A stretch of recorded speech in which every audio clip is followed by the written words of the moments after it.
Hello, everyone. In this podcast, we will be discussing sensitive topics such as sexual assault. It's important to take care of yourself while listening.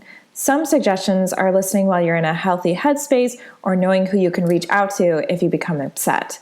Our 24/7 helpline for crisis calls based out of Central Florida is 407-500-HEAL. By contacting the National Hotline at 1-800-656-4673, you can get support and learn about your local resources. There's always someone ready to help.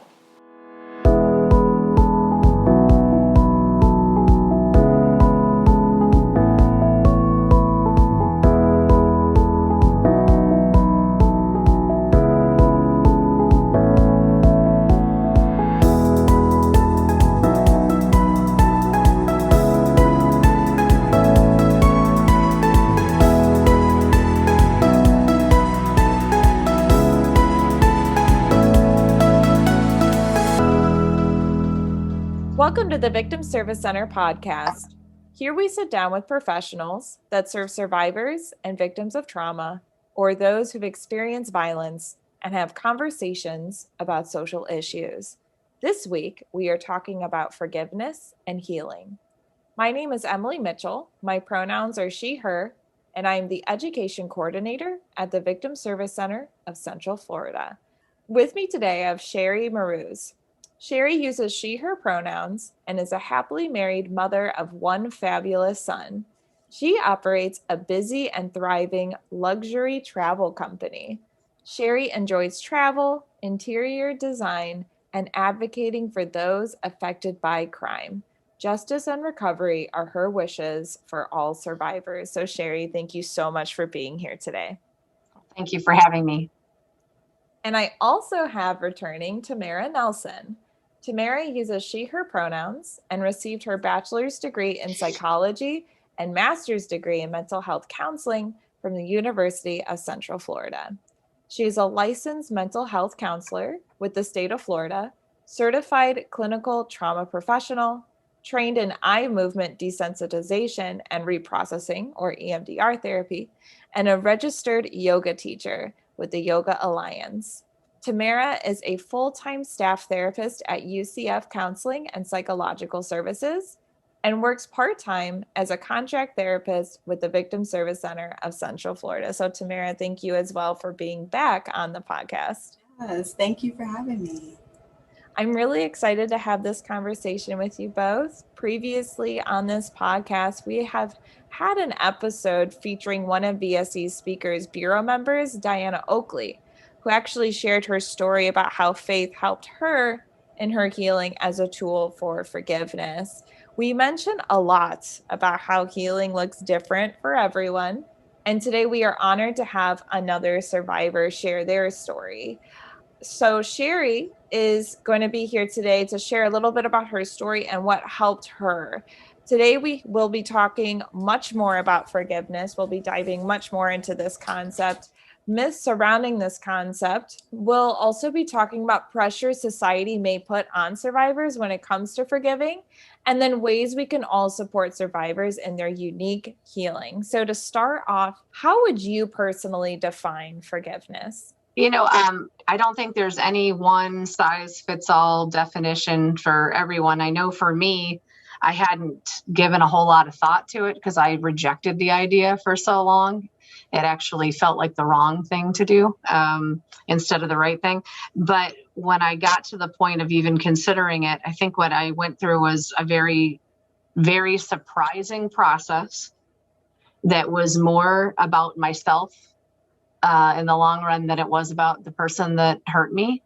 It was a lot of self-reflection and investigation and asking myself questions, things like, well, how do I really feel? I thought I felt one way, and I just defined everything that way. And I was very rigid and unbending, unwilling to have another perspective. And I think that was a lot of defensiveness. So when I allowed myself, my defenses to kind of be put aside a little bit and really have an experience, a thorough experience, then I was able to approach the thought of forgiveness, not necessarily go diving headfirst into that act. But I will say that once I went through the process, which took some time, and was able to say to my perpetrator that I forgave him, it was an unburdening for me, for sure. And it was also to lessen burdens on him. And that's really hard to understand. And it was hard for me to believe that I was able to do that, but I was able to do that and have an authentic experience in doing so. Thank you so much for sharing, Sheri. And I'm sure I'll be saying it more often throughout this podcast, but thank you so much for, being open about your experience. It sounds like forgiveness can be a really complicated topic, especially for survivors of sexual violence. Tamara, I didn't know if you had anything you wanted to add to that definition. Yeah. So as Sheri mentioned, there isn't like one standard definition, but how I view it is it's a choice first. I want to clarify that forgiveness is a choice. You not just fall into forgiveness, but it's a choice to undergo a process of releasing pain, releasing ourselves from the pain of an experience where we were harmed. It can also involve releasing ourselves from shame and pain of maybe something that we've done. So like self-forgiveness. So there's forgiveness for others. There's also forgiveness of self. So in short, that is how I do it. Yeah, I would agree in short, but that's very true. Yeah, I love that you brought in the concept of it not just applying to other people, but ourselves. And we'll be diving more into exactly what that can look like for survivors. I wanted to check also, I always get to this part of my podcast about like kind of this myth busting section. Are there any common myths about forgiveness that you would like to address? We just defined it. Are there kind of misconceptions about it that you want to talk about? There's so many, but I want to highlight the most important, and Sheri mentioned this earlier, that forgiveness it's about you. It's about the individual that is going through this process. It's not about the person who harmed you. And I think that's a very common misconception about forgiveness and why a lot of people struggle with it, because they feel like they're letting somebody off the hook or saying that it's okay what the other person did. But this is about you being free from the pain. Another common one is like forgiveness. A lot of people think forgiveness means reconciliation. And so you can forgive someone and not talk to them. You don't have to have you don't even have to have a conversation with the person to even go through the process of forgiveness. So I think that's a big myth. Another common one that I hear, like I mentioned earlier, people tend to think forgiveness is about excusing the behavior or not taking accountability for what happened. And those are two separate things. You can go through the process of forgiveness and the act can still be wrong all at the same time. So it's not excusing or condoning anything. And the other one that I think is important to emphasize is that forgiveness is not a passive process. So like I said earlier, it's a choice. We have to make a decision to do it and then go through the process of forgiveness. And I think sometimes people have this idea that if I just allow time to pass, eventually I will be in this state of forgiveness. But that's not how this works. Like you have to do some work to get to this space. So those are just some of the common ones I hear. And I don't know if Sheri wants to add. Well, I would agree with that list almost 100%. So I had some notes, of course, that I took. And I know that the biggest thing, the first thing that I wrote down was that and again, I want to make sure that to clarify that anything that I say, during this conversation that we're having, I'm talking about my personal experience. I'm not talking about, groups of people as a whole for the most part. And I understand that my experience is mine and it was unique, or I feel that it was unique. But the first thing I wrote down was that forgiveness, it's not the final step in the process of healing. At least I don't believe that it is. And I think that some people look at it as this ultimate goal to reach, and they really strive for it. They look for it. I wasn't looking for it at all. I didn't expect myself to ever be in that frame of mind. So I wasn't looking for it, and I didn't expect it of myself. But then when it happened, I realized, if there's anyone looking for this big bubble, to burst and all of a sudden be like, oh, yep, I'm at the end of my journey. That was not my experience. In fact, it led me in a whole nother direction of self-care and in my healing. So I don't feel that it's like the final ultimate step in your healing. I think it's just part of the process, or it can be part of your process.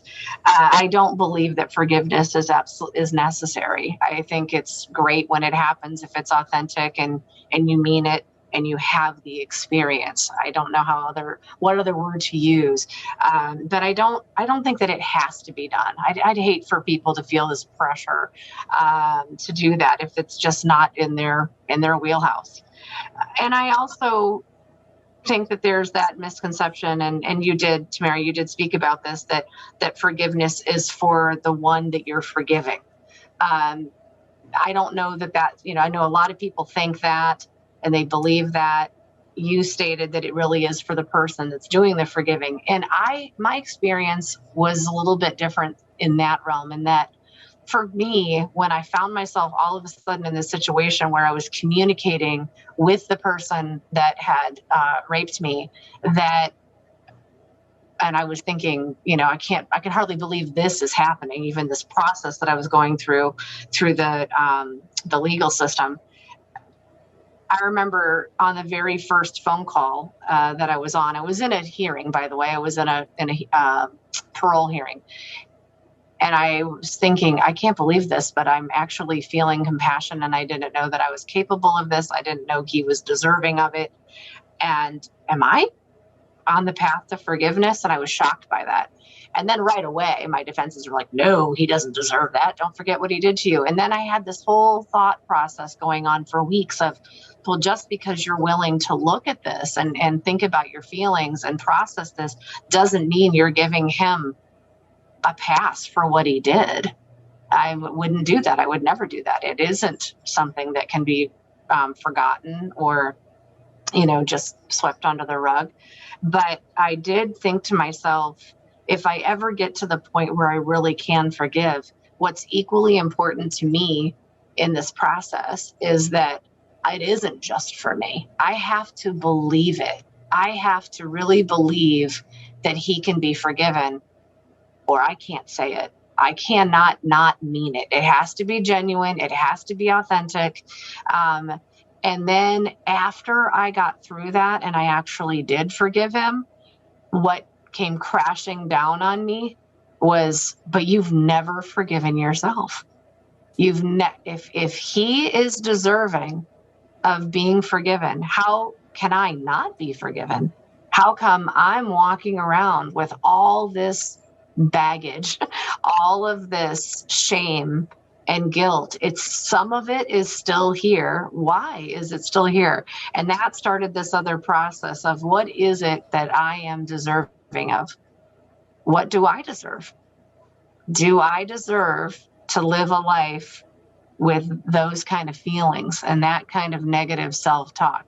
So that's where it really hit home that forgiving the perpetrator wasn't the final step in my healing.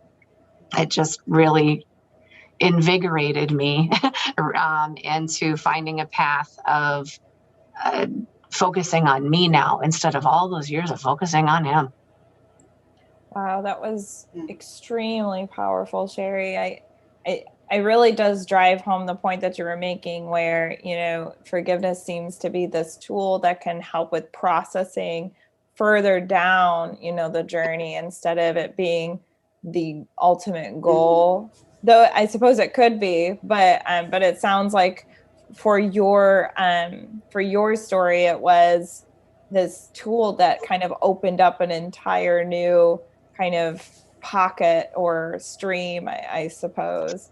So thank you for sharing all of that. we just started talking a little bit about your story. Can you lean a little bit more and share as much or as little as you'd like about Sure. your story and the role of forgiveness that it may have had in it? And then did you find forgiveness to be very important? And we kind of started talking about it, but if there's anything else you'd like to share for anyone out there listening, Sure. feel free. Well, so I'll give the nickel version of my story because it's long, so I won't go into all of it. But in 1991, I was 21 years old. I was a college student, and I had a great job. I was a DJ at the time and an entertainer. And I loved my job. I loved going to school. I was in a romantic relationship that had started just a little over a year before, about 14 months before the assault. And when you're young and active and just youthful and you've got everything going your whole life ahead of you, things are great. I mean, I would say that things were really good. My relationship with my boyfriend at the time was very passionate. It was natural. It was everything that it was supposed to be. So things were really going great. And then I had this huge obstacle that hit me, and it was so unexpected. I was walking home from work in the middle of the night after having done a show, and I was kidnapped at knife point. I'll say a knife point. I never saw a knife, but he had something cold and sharp and metal, and he put it against my throat and told me that he would kill me, that he would slice my throat open, and that my parents would find me dead in the ditch the next morning if I fought him. So I complied because I wanted to live. I felt at that point that I was making a choice to survive. And it was very difficult for me to be so compliant, because my whole life up until that point, my personality was that of one who fought. I fought my parents. I fought teachers. I fought authority. I wasn't, a bad kid or anything. I wasn't a rebel. But if I saw somebody who was developmentally disabled being picked on at school, I was the first one up to put a stop to that. Anything that I saw as injustice, minor or major, I was always very outspoken in that way. And so to find myself in the situation that I found myself in was just utterly shocking. And I know I kept thinking, I can't believe this is happening. And I can't believe that I didn't get physical and fight him off. So I had a lot of shame and a lot of guilt over letting it happen. That's what it felt like I did for a long time. But I know that what I did was make a choice to live. And so I was kidnapped, and the assault started in the car. I was taken to this person's home. The assault went on there, in different places in the home, and it went on for a couple of hours. And then he took me back to the vehicle, and I was absolutely sure that was it. There was no convincing me that I wasn't about to be killed and dumped somewhere. I begged for my life many, many, many times. I promised the perpetrator that I would not tell anyone. I was so ashamed at what had happened that I would never tell anyone. And the next thing I knew, he took me back to the house. So I thought, oh God, it really is going to happen, but it's going to happen here. He's going to do it here. And that he took me in, and the assault started all over again. And eventually, when dawn was breaking and the light started to come through the windows, I think he realized that I could see him, And so he put me back in the car, and he took me back very close to the place that he had abducted me from, and let me get out of the car. And I was facing a brick wall, and he just told me not to turn around or he would kill me. And so I just stood there until he drove away. I was able to see some things that he didn't think that I could see. When he put me in the car, I saw an emblem on the steering wheel. He had pulled a coat up over my head so I could only see out like a little bit of a hole at the top of my jacket. And then I could see some details of the front of the home when we went inside.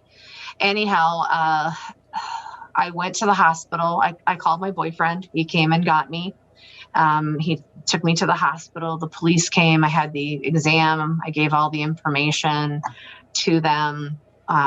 Eventually that evening, they found the house that I described, and they brought me to identify it, and they arrested the person who had kidnapped me. We did not go to trial. We were going to go to trial, but we did a preliminary hearing. A lot of information was shared there. And through the legal system, which was a really unique experience, the prosecuting attorney attempted something that had never been done before. She took multiple counts of sexual assault because of the different locations that the assault occurred in, and reoccurred and reoccurred and reoccurred. And she charged him with numerous counts of sexual assault, and was successful in that. And he was facing 316 years in jail, which was like a legal precedent situation. He pled guilty to crimes adding up to 70 years, and the judge gave him 65 years in prison. And for this type of crime, I'm sure you both would agree with me. All rapists should get this type of sentence or longer. They should, but they don't. So this was a shock to everyone, especially the defense attorney and the defendant, that he actually got 65 years in prison. What that meant is that he was put in a prison and then moved several times. So over the years, I received many letters from the state of Wisconsin letting me know about probation hearings, parole hearings, and I just kind of put them aside. I didn't give it a lot of thought. I thought he's going to be in there for a long time. Even if he only spends a quarter of his sentence, he would be in for almost 18 years. So I just didn't focus on it. And I was very angry for a really long time in dealing with the fallout of the impact that this had on my life. And so any thought I had about him was good, rot. That was pretty much it. Just stay there and rot. Didn't pay a lot of attention to the letters. But when this went on for years and years and years, and I started to think about it, like every once in a while I would check in with the state and they would tell me where he was. And I noticed that he'd gone from maximum to medium to, he was scaling down in the prison system. I thought, what does that all mean? And at one point I learned that he had not done any sex offender treatment. He had not done any alcohol treatment. And I thought, wow, what a loser. He just really wants to stay there, I guess. So a couple of years ago, 2018, I got a letter and I looked at it and, it was the standard letter. And I don't know what got sparked in me, but I thought I should really maybe think about, how do I feel? What if all of a sudden they told me he was getting paroled? How would I really feel about that? And I couldn't answer the question. I didn't know how I would feel. I only knew that I wasn't really angry anymore. That really wasn't first and foremost. And I always feel like anger is a really good, necessary tool to get you through some really tough times. It's different when you hang on to it and you let it define you. And I had done that for quite a while. And I really noticed that part of me had finally, the edge was kind of gone. And I was glad about that. And so I started to really question, how would I feel? So I called the state and I talked to a victim witness coordinator in Madison. She walked me through things and said, if I can make a suggestion, maybe you should attend a hearing. I don't mean in person. You can just be on the phone and you can listen. And if you don't want to participate anymore, you just hang up the phone. You're muted anyway. So we set that up and I attended my first parole hearing for the perpetrator. And I was totally unprepared. I don't know what I expected. I can't even say what I expected. I was home alone and I got prepped by the gentleman from the state. They're called commissioners. And he told me that he would be, because he'd never met, the man's name is David, who raped me. He had never met David before. So he was going to start this process from square one and make him go through everything. And if I could handle it, I could stay on the phone and listen. And I thought, well, let's see what happens. So they brought him in, and it was the first time in 27 years that I had I heard his voice. And I don't know what happened to me at that point. I wouldn't say I disassociated. I didn't. I was very present, and I was a little bit, I guess, in shock because I heard his voice and I hadn't heard it in so long. And when he spoke, two things hit me. He was extremely scared because he just learned before coming through the door that I was on the call. And I took a little bit of enjoyment in hearing him be nervous. I have to admit, I was a little bit happy to hear that. And then the next thing, after he kind of calmed down a little bit and he said, you know, of course we would proceed, was listening to him speak. I was shocked at his level of education and how eloquent he spoke. I don't know what I expected. You know, I guess I expected the man who raped me 27 years ago, and he wasn't the same person, just even listening to him.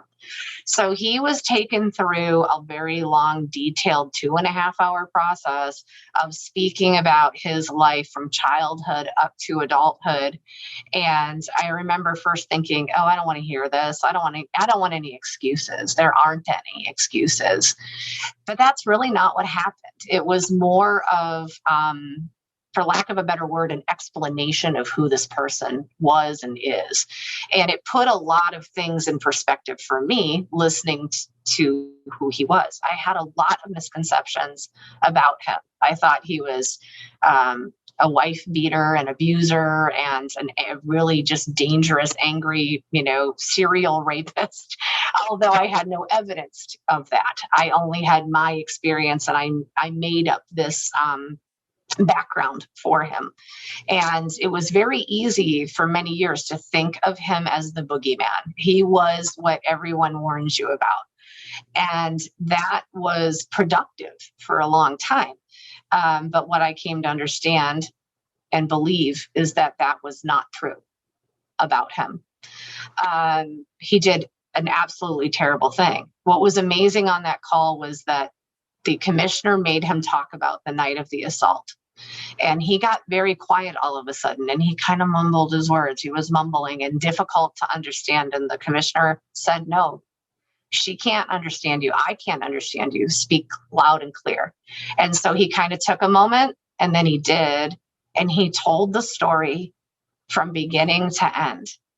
And that blew me away because I've never heard anybody else tell the story of what happened that night except me. And the only two people who truly know what happened every second of that night are he and I. And even with court records and all of that stuff, it's he and I. We're the two people that were there that went through this. And he told it, and he told every gory detail, and he didn't hold anything back. And there was so much shame and so much guilt and so much remorse. And I'm a pretty good judge of character. And I think that I am intelligent enough to know when I'm being played. And there was none of that. It was just, these are the facts. This is what happened. This is what I did. And he was incredibly remorseful. And I didn't expect any of that. So I just listened and tried not to just buy into it or judge or fight it. Just let it happen, listen to it, and think about it later. It was like things were happening so fast on that call. I didn't really have time to sit in the experience. It was more just information. And he said something during his talking about how he knew that when he died, his headstone would say one thing, and that was that he was a rapist. And I couldn't believe it, but that broke my heart. It did. I didn't have any idea that I was capable of compassion for the person who nearly destroyed my life. But I recognized during this process that what I had wanted for so long, I wanted him to pay. I wanted him to suffer. I wanted him to be in pain. And I got everything I asked for and then some. And I realized that it felt like the scales of justice tipped. I felt like the punisher became me. I thought, he got a really long sentence and he deserved it. And he's been in prison for 27 years. And 27 years is a long time. It's a long time. Not that he was undeserving. Again, I do feel that he got what he deserved. But there comes a point, and this is so situational. This is why I say that I don't feel this way about anybody else's experience but mine. I feel like he paid his debt. He suffered. Like when is enough enough? When do we say, okay, enough is enough? I knew on that call that enough was enough. I knew it. And so I spoke at the end, and I shocked even myself. And I said, I want you to let him out of prison. I want him out of prison. He does not need to be there anymore, except he has not gone through the training and the therapy and the offender treatment that he absolutely has to go through. And I found out that that's because he had such a long sentence. He was always low man on the totem pole. You have to, one, be in a facility that offers those treatments, and not all the prisons do. So for years and years and years, he was never even in a facility that had the sexual assault or the offender treatment. And on his own, he did a lot of work with a social worker and some other therapists. He did a lot of treatment about anger and management and processes. And he did a lot of cognitive behavioral therapy. So he did a lot of therapy, and boy, that was really apparent listening to him.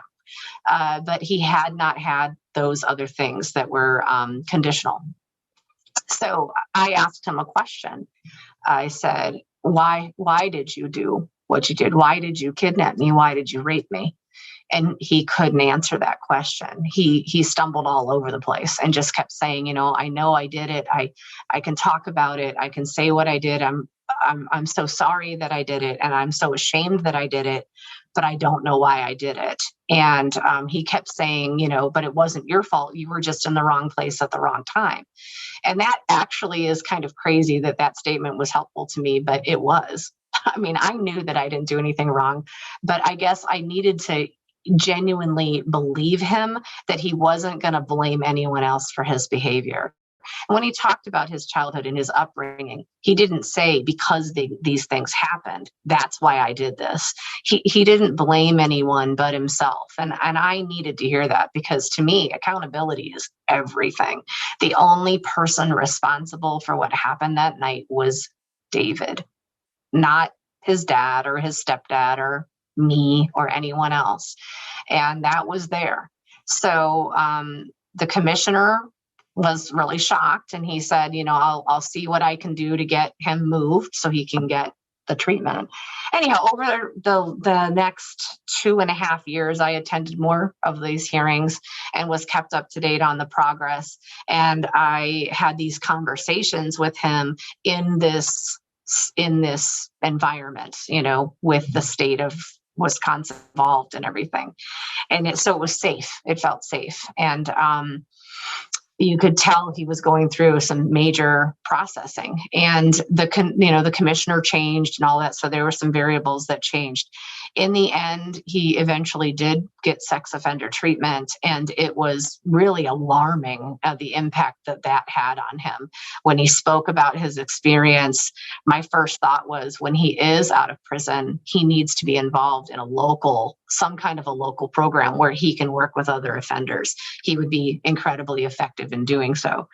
My process was this incredible awakening that while he did this really awful thing, I would have previously said this really unforgivable thing, but I don't feel that way anymore. I have forgiven him for what he did. I think that the person that he was at the time was not good. Really, really awful, actually. I think the person that he is now, he's changed almost as much as I have. And he is an older person, just like I am. I don't know if my age has anything to do with this, but as I've gotten older, I've become calmer, less angry. I know one thing that really stuck out for me is that I have a son, and I know our children can disappoint us, but I can't imagine anything that would caused me to stop loving my son. And this person is somebody's son. And his mother stuck by him through everything and visited him in prison, even when he was in Texas in a prison, and was a constant support and person who loved him. And she's older. I mean, as we age, so do our parents. And I remember thinking to myself, what a terrible thing for this mother to never have any more time with her son outside of prison and have some normalcy. And so I wanted to make sure that that happened, but I had to be 100% sure that this was really authentic. Like, he really is remorseful, and he really has changed and is not capable of this type of behavior anymore. So I spoke with him in one of the last hearings, and I really grilled him about going back to what he did and how he did it and why he did it. And I asked him, I said, I'm going to ask you again. You've been asked many times by the commissioners, and you've been asked by me. Why did you do this? And his answer was very forthright, and it was exactly what I was waiting to hear. And he said, because I could. Because I could. I saw something that I wanted, so I took it. And that is the problem, isn't it? For our society is so okay with this. Apparently, that's how I feel. This is when I do get angry, is that I can't believe that 30 years after I was assaulted, that so little has changed. There's so much more support for victims, for survivors, but in society itself, men are definitely still taught that what they want, they can have. They just take what they want. And that's when a lot of his background really did come kind of rushing forward. And I thought, yeah, that is exactly what he learned his entire life, was you take what you want, regardless of what it would do to somebody else or how they would feel. You know, we talk a lot about sexual assault being a control thing, about being in control, and I don't dismiss that. But more to me, it's entitlement. It's entitlement. I will take what I want if it makes me feel good. And he was able to communicate that. And, you know, you can expand on that concept a lot. But if you just really bring it back, that's what it is. Entitlement. I wanted it. I didn't care about anything else, so I took it. And no impulse control, no thought, no cognitive thinking going on. Just take it, regardless of consequences. And so it was very obvious to me that he learned a lot about himself and his behavior. So I was and am completely okay with him being out of prison. And he was released on August 12th of last year. I have forgiven him. I want him to have a good life, a productive life, a life with people who support and love him. And I'll go on with my life because I deserve that. And so does he. It's done. What's done is done. And that process for me through the courts and everything is over. And it is for him too. It's like, there's no more interference. So that's my story. That's what brings me here today. Thank you so much, Sheri. I think that throughout the entire process, the word that I was hearing was kind of like this empowerment, where every step of the way, it seems like you had the choice and people honored your decisions, which I think is really, really incredible to hear, especially for survivors.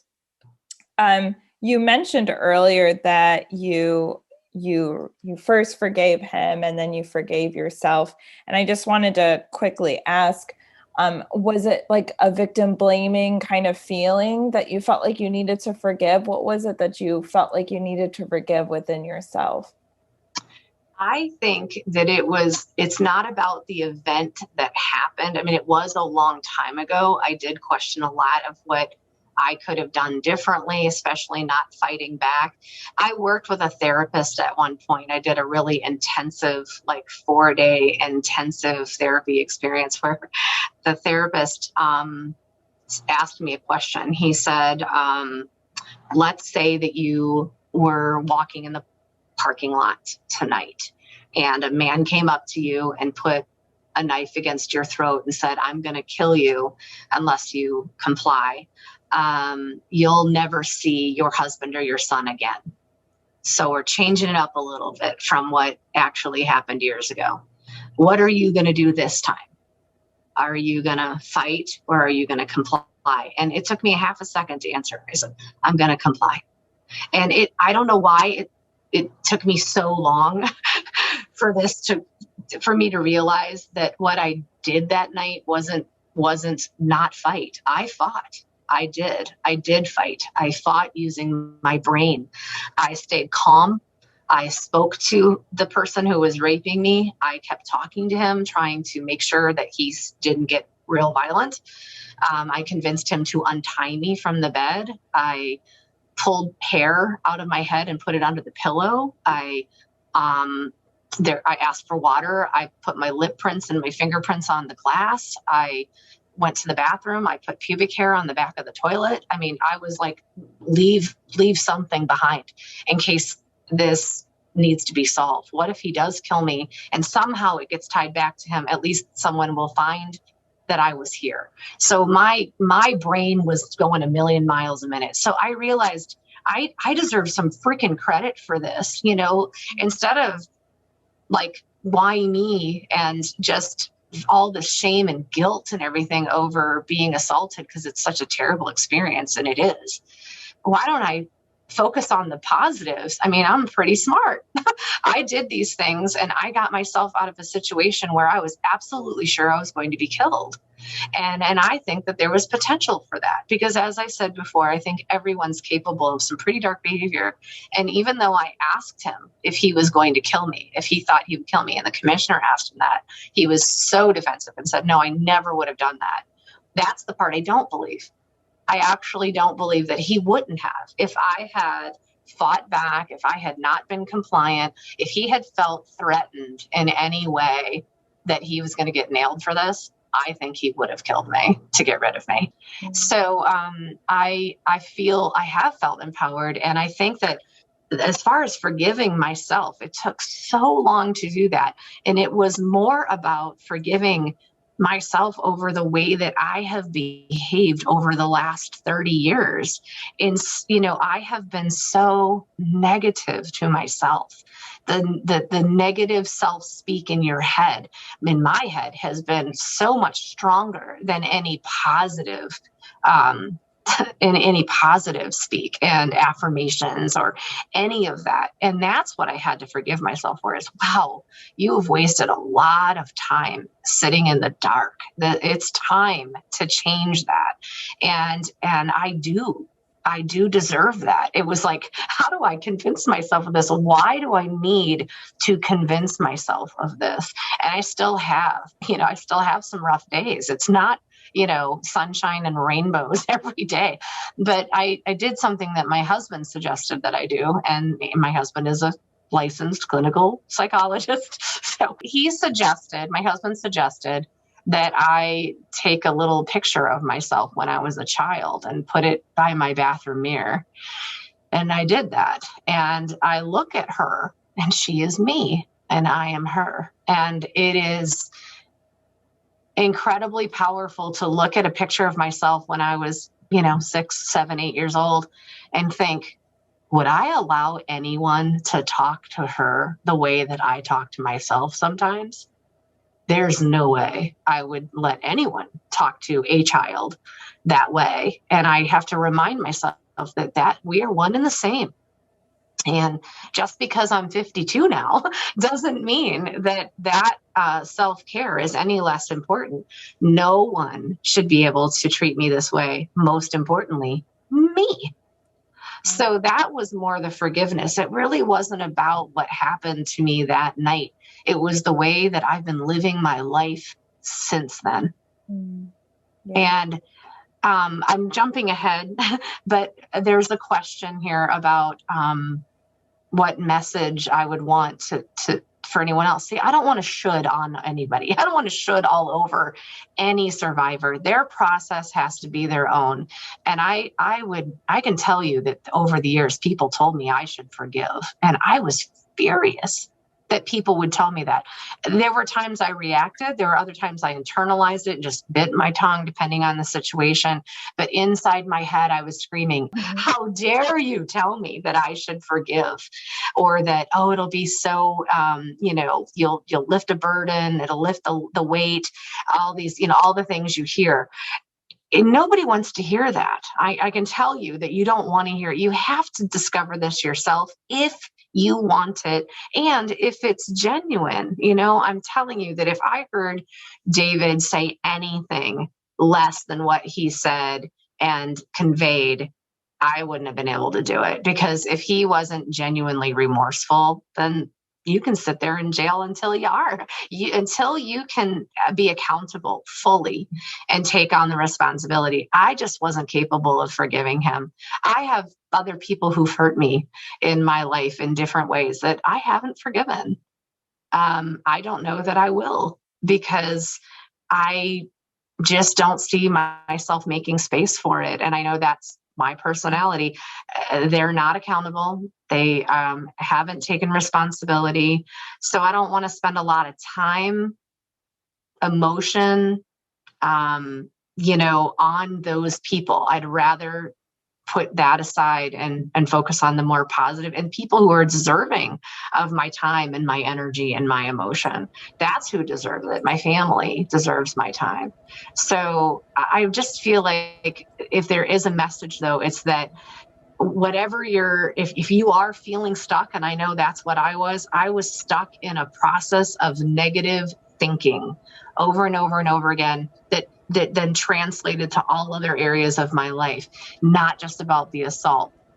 I got into a victim mindset instead of a survivor mindset.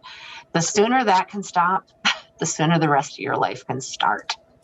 That's how I feel. I wish that I had been able to go through the process earlier, much earlier, not necessarily about forgiving him, but the process of really self-reflection and all of this, really. I just wish I'd done it earlier. And that's what I wish for other people. I hate to think of other women, other survivors going decades carrying the level of pain and grief that I've carried around.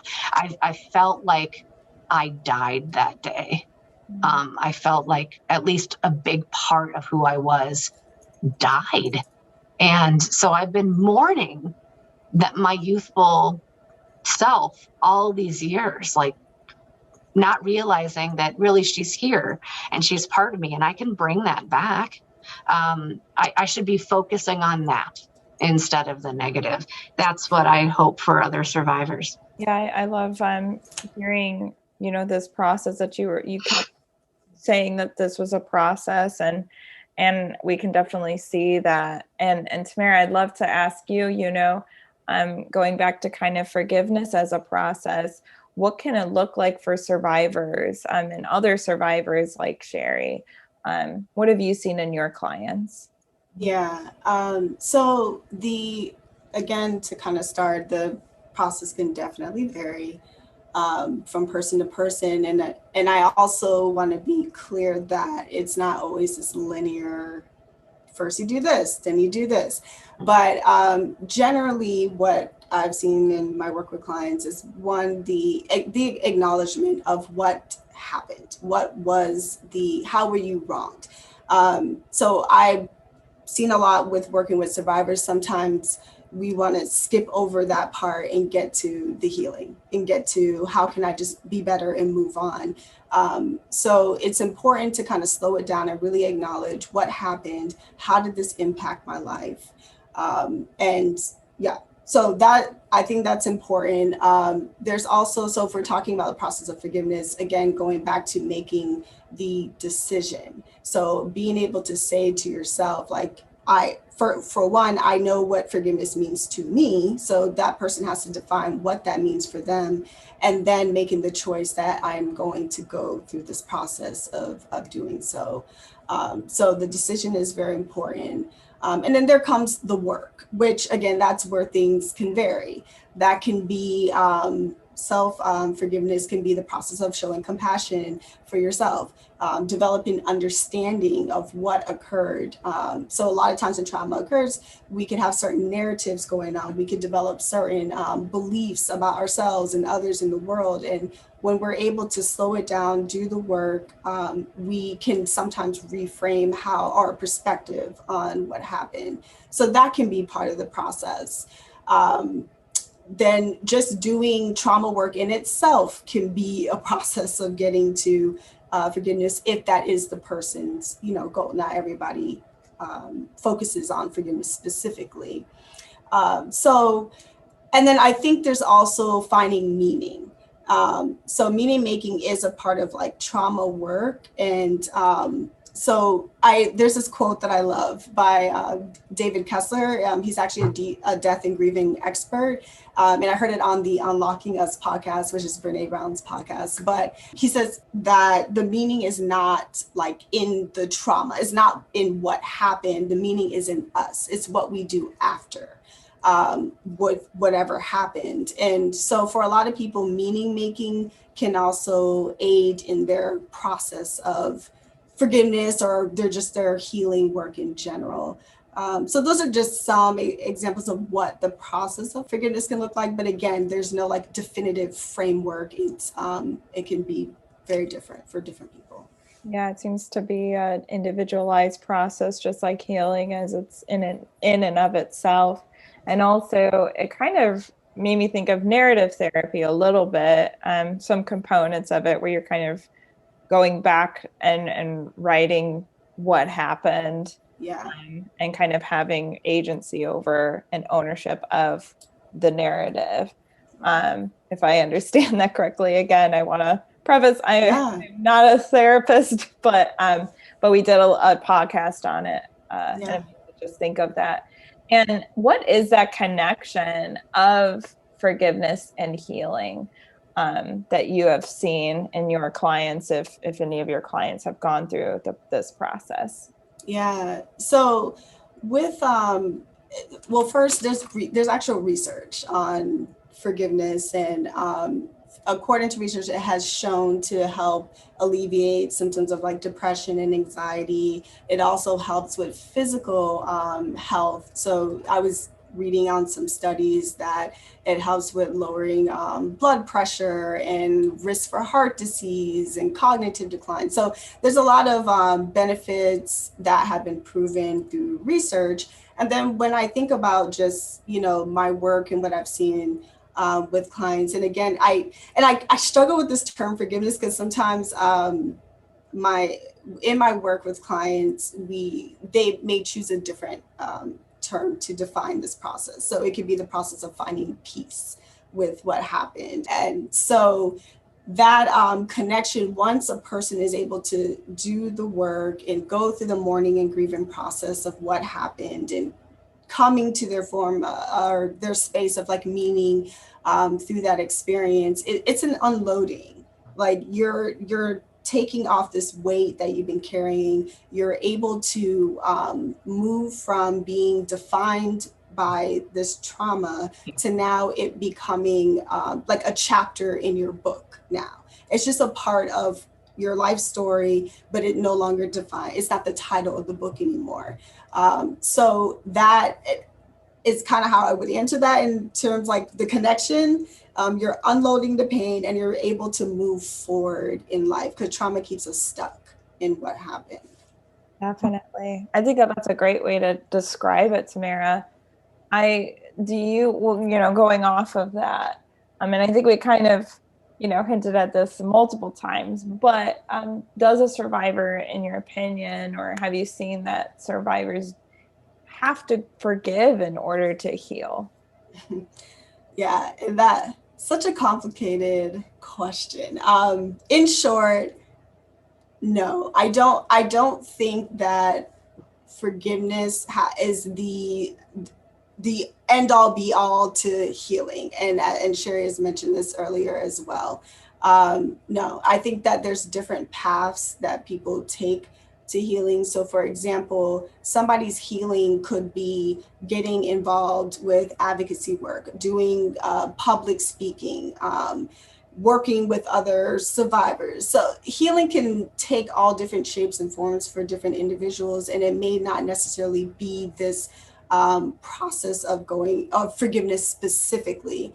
And I also want to add to that in my work with survivors, I've seen that the process of healing essentially takes people where they need to go, whatever that is. When people start that journey, making that decision, like I'm going to go to therapy or whatever method of healing they choose, it takes you down a path that you may not even had planned or envisioned. And you end up where you need to be. And I even heard that in Sheri's story, where Sheri was saying she never sought to come to the space of forgiveness. And that's where her journey took her. And that's a lot of what I've seen in my work with clients too. So no, it is not necessarily necessary for healing, but there needs to be some path to healing. So it may not be that, but it may be something else. Yeah, it's similar to, I know that you have yoga background. So for some people, yoga can be a very healing thing, but it doesn't mean it's for everyone. So I guess it's just this tool that individuals can use, and maybe it falls on, like in a natural way of like, oh, I think this is the natural course that I am going to be taking for me. Did you have like a similar kind of reaction when Tamara was kind of talking about the way forgiveness can be healing? Did you have anything that you wanted to add as far as your story and maybe like physical things? Yeah. No, not really. I mean, I find it, I really think it's interesting to hear about the different processes that some people have gone through. I mean, I did some therapy early on.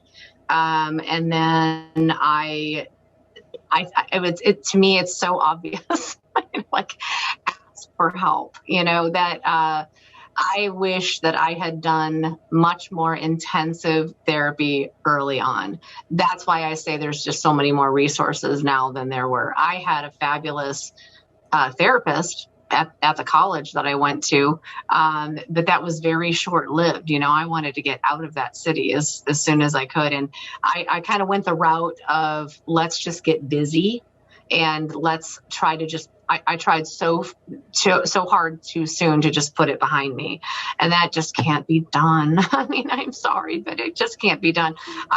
When I found out about your place in Orlando, I found out through a family member who has worked with all of you, and knowing what she went through. And then I was not there during her process of her going through therapy and through everything that she has with the services that you all offer. But it was like night and day talking to her in the beginning and talking to her after. And I really wish I had that kind of, for lack of a better word, intervention earlier on.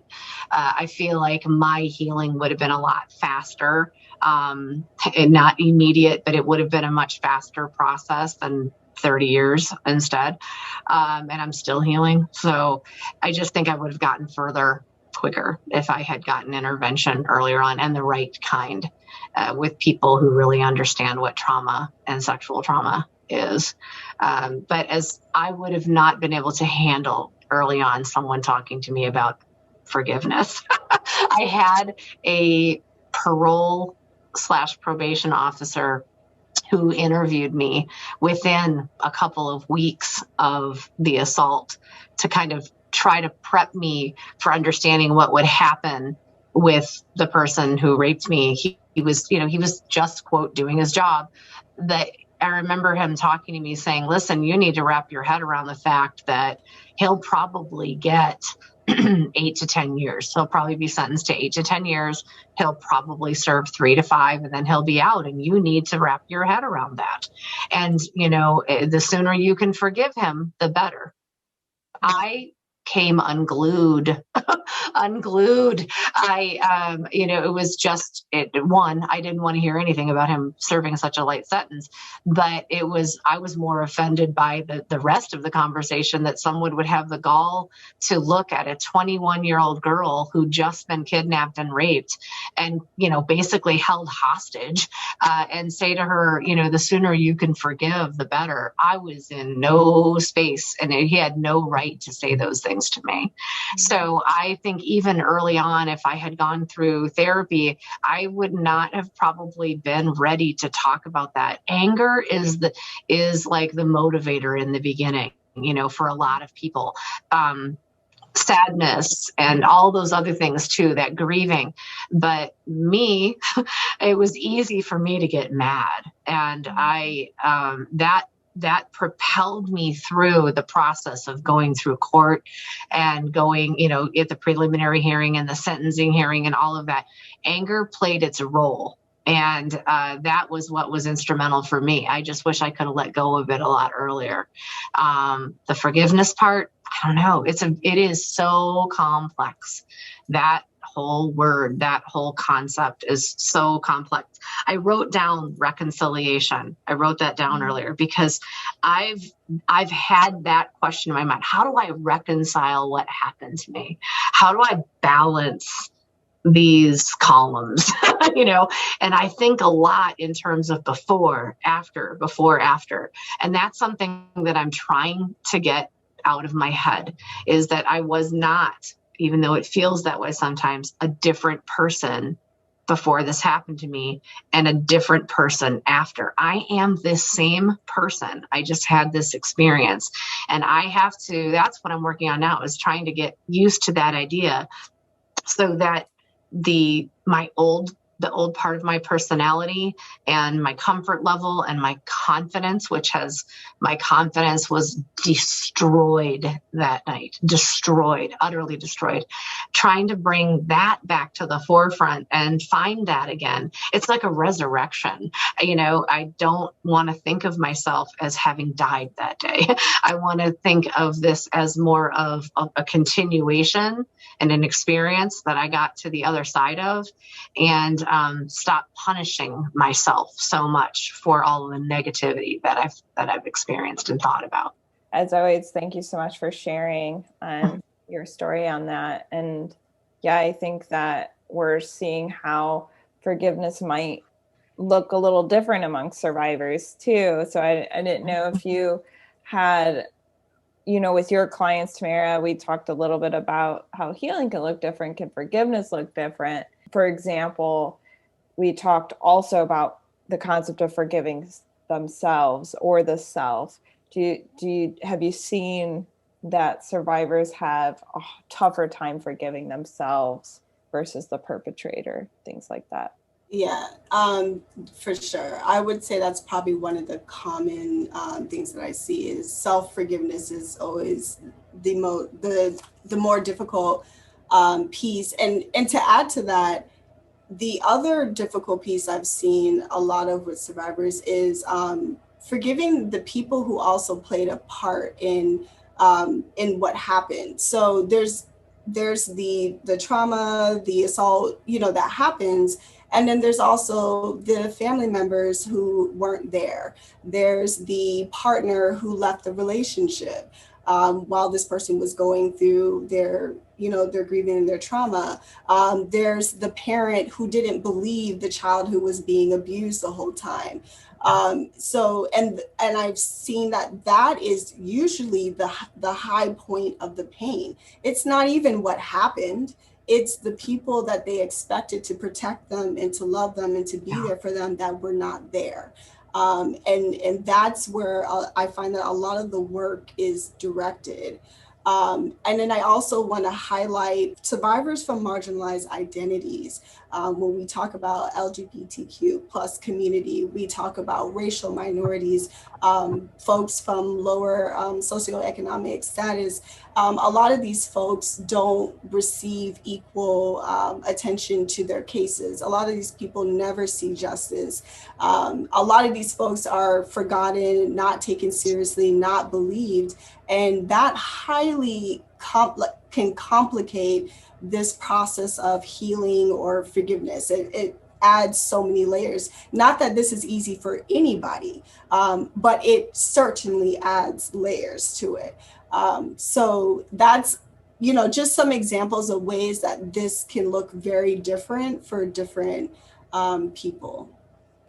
Oh, I'd like to say something about that too. I'm so glad you brought that up, because I will say that part of my strength and my ability to get through this was because I did have an exceptionally good experience with the police, with the legal system. And I am grateful, and I am not ignorant to the fact that is not the case always.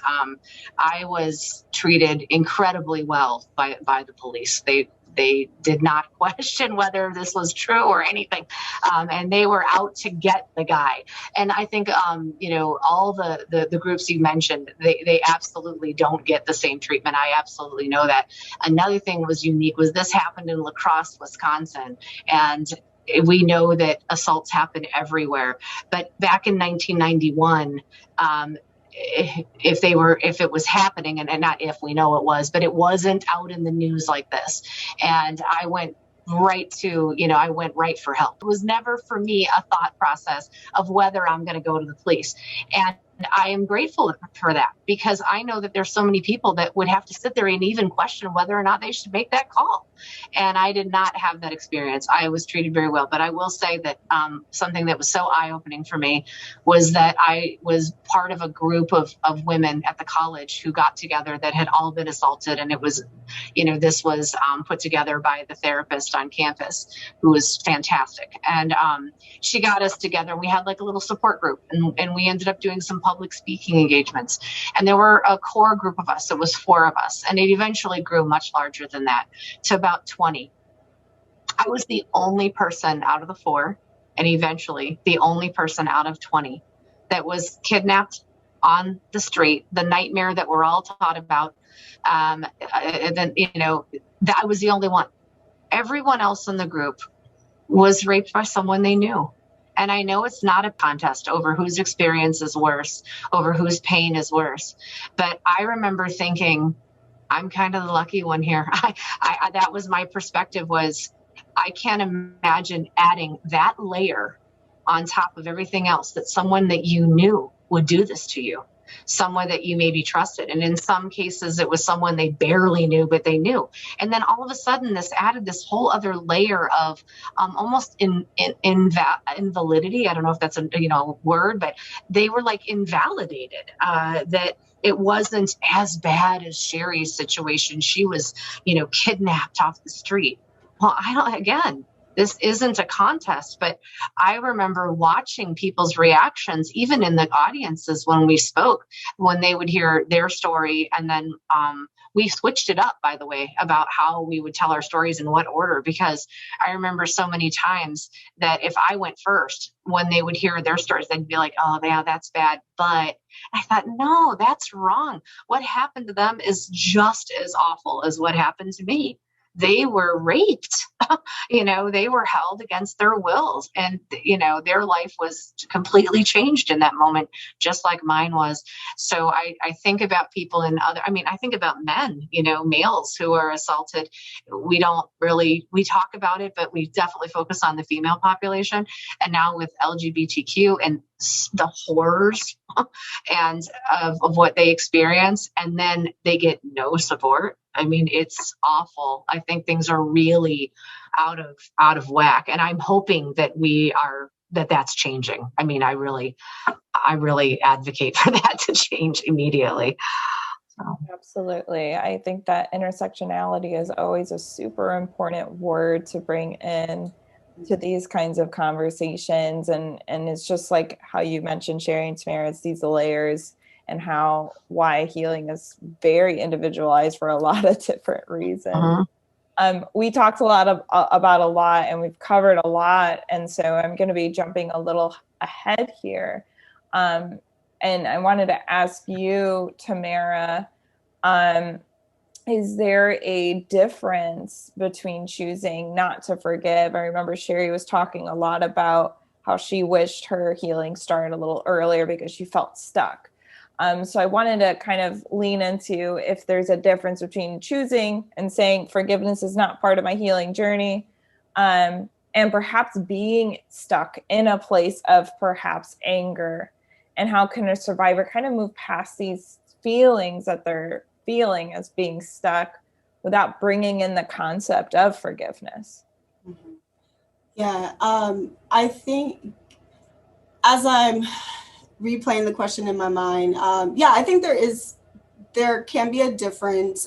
So someone can be open to, I'm going to do my healing journey, I'm going to work on my trauma, but I'm not really interested in this path of forgiveness. My route looks a little different, and that's fine. And then there are some survivors who do get stuck in the emotions of anger or shame or whatever that emotion can be. And sometimes people are not ready to start their work, and that's okay too, because all of this is about being sincere and authentic in our path. So we can't do the work unless we're ready to do the work. And maybe the beginning for them is, how do I just get through the day? How do I just feel safe? Yeah. And that's an important step that has to be addressed in the work. So somebody may be there, and then maybe 15 years later, they get to the space of actually doing the trauma work. Again, it's not a healing, it's not a race. As we've been saying throughout this discussion, it's a very individualized process. With the question of, how can a survivor move past those feelings without bringing in the concept of forgiveness, it kind of goes back to what I was saying earlier, where that individual has to define for themselves what they want their journey and their path to look like. So maybe the question instead is, how do I find peace? How can I be free from this pain? And maybe starting from that lens instead of, how do I do this without forgiveness? If that makes sense. Absolutely. I love that. Thank you so much for shedding light on that. I think that that was a difficult question, so I appreciate your insight on it, Tamara. She's hit the nail on the head there. That's it. It's almost like a different mindset, changing the verbiage about finding peace instead of striving for some forgiveness. That word, I think, just is off-putting for some. Definitely. Full of pressure. Yeah. And speaking of those pressures, just a couple of last questions here. Does society, and that really resonated with me as well, that experience you had with Sheri, where he said, you better start forgiving. So going off of that, does society sometimes force the concept of needing to forgive on survivors? And how is this toxic? And what would you say to a survivor who does not wish to go through this process for their healing journey, or isn't ready, or whatever it may be? Yeah, that's a big one. I wanted to highlight the role of religion in kind of in this misinterpretation and this pressure of forgiveness. So this is something I would commonly hear with my clients, is someone telling them, you better just forgive. You got to forgive. You're not gonna heal, or you're gonna go to hell if you don't forgive. So unfortunately, a lot of people's experience in religious institutions has been that this is something that you have to do. You're a bad person if you don't do it. You're not going to move on. You're not going to get better if you don't do it. So a lot of times when people experience trauma, they're, instead of focusing on them getting better and focusing on what's good for them, their mind goes directly to, okay, I have to forgive. That's the thing right now. So it's toxic because folks are not entering their healing process from the authentic space. They're entering it from a space of fear, of a space of pressure, which is counterproductive to healing. And I also want to point out, from the perspective of the people who are putting that pressure on, a lot of times that comes from their own discomfort with what the survivor is going through. Well, let's hurry up and forgive so that we can have a normal family gathering again, so that we don't have to address Uncle Tommy who hurt you when you were a child. So it has a lot to do with their own discomfort with sitting in someone's pain with them or surviving them. It's like, forgive so everything can be okay and we all can be good and we can move on, right? So it's just all around toxic, counterproductive to push that onto a person. And Sheri, I don't know if you want to share any thoughts on that. I'll just say ditto. No, I have many times I have had people tell me the same thing. God says forgive. The Bible says forgive. It's not always coming from someone who's tying in a religious aspect, but I would say 90% of the time it is. And I always try really hard to remember that they're trying to be helpful, or they think they are. But it's just such a cop out, isn't it? that we're so expected that we're going to go through and we're going to go dig deep and excavate and process and explore and experience, but they don't have to. It's just such a little simple blanket thing to just throw out there without even thinking about what you're asking someone to do. And I make no apologies for this. It makes me really angry that people just carte blanche throw these types of things around without really thinking about what you're asking someone to do. You're making a huge mistake if you're doing that. And I say it all the time. We can't be shoulding on people. Don't tell anyone what they should be doing.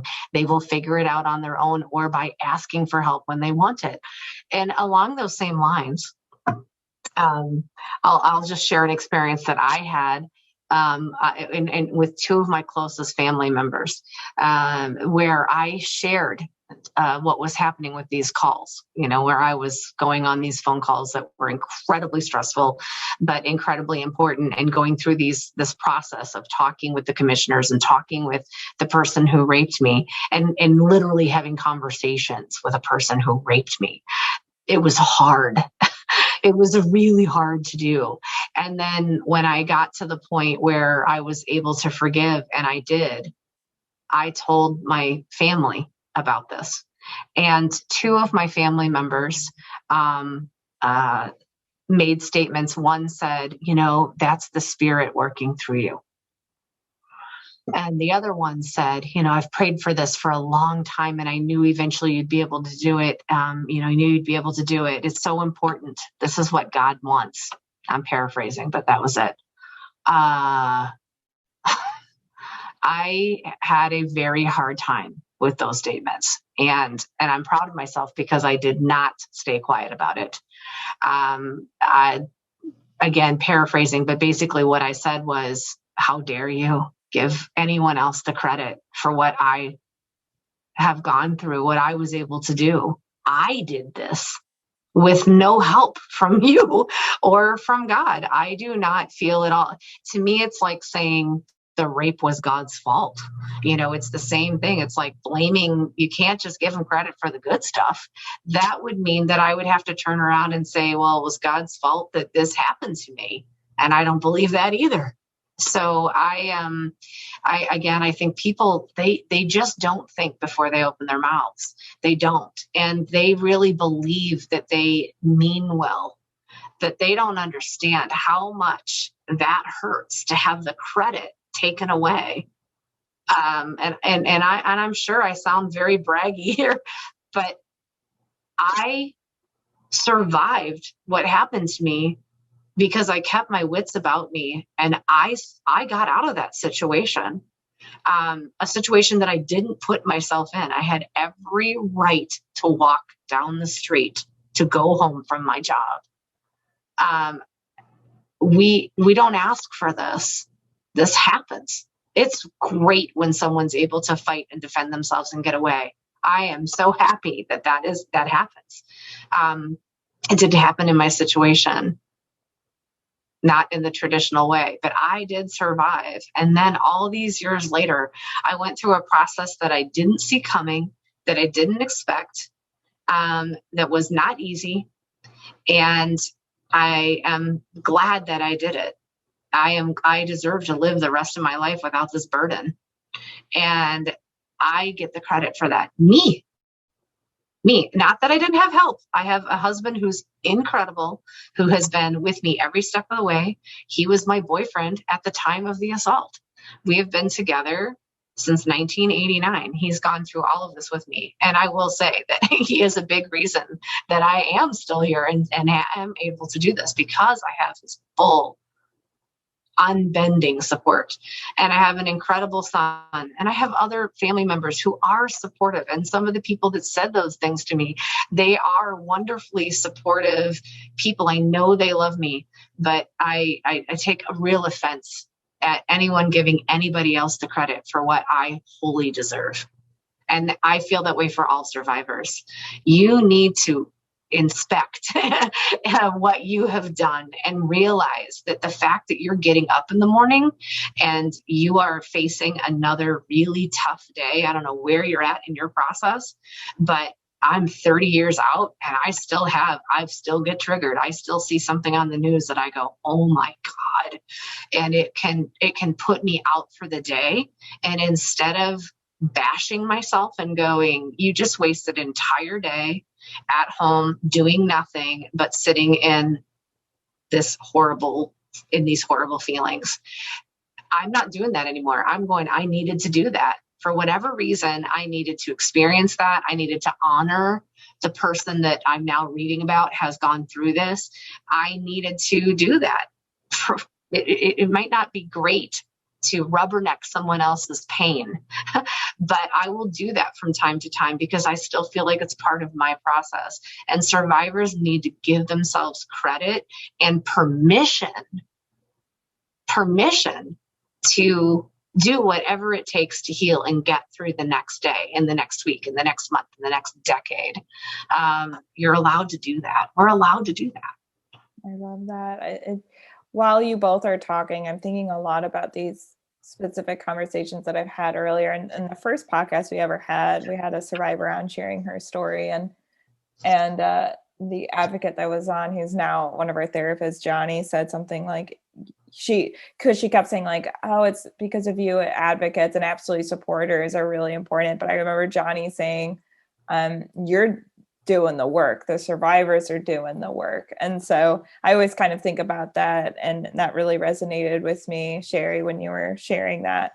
And Tamara, while you were talking, I was thinking of the toxic positivity episode that we have, where it's like this idea of like, I think someone said bucker up, buttercup on that podcast. And it was like, yeah, there's people are uncomfortable with sitting with feelings.